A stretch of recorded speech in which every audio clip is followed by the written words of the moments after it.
વડોદરામાં આવેલી ગુજરાત રિફાઇનરી એટલે કે IOCLમાં ફરી આગનો બનાવ। થોડાક દિવસો પહેલાં જ વડોદરામાં આવેલી રિફાઇનરીમાં આગ લાગી હતી ને તેમાં 2 યુવાનો મૃત્યુ પામ્યા હતા તેમજ અનેક લોકો દાઝ્યા હતા।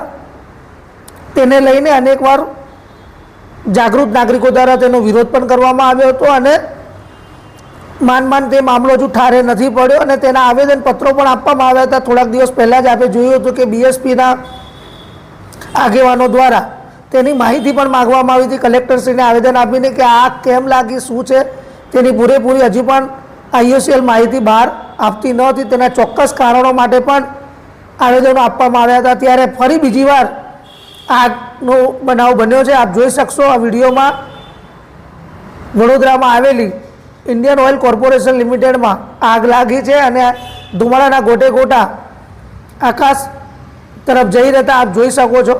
એટલે વારંવાર એવું કહી શકાય કે વડોદરામાં આવેલી રિફાઇનરીમાં નિષ્કાળજી સ્પષ્ટપણે જોવા મળી રહી છે।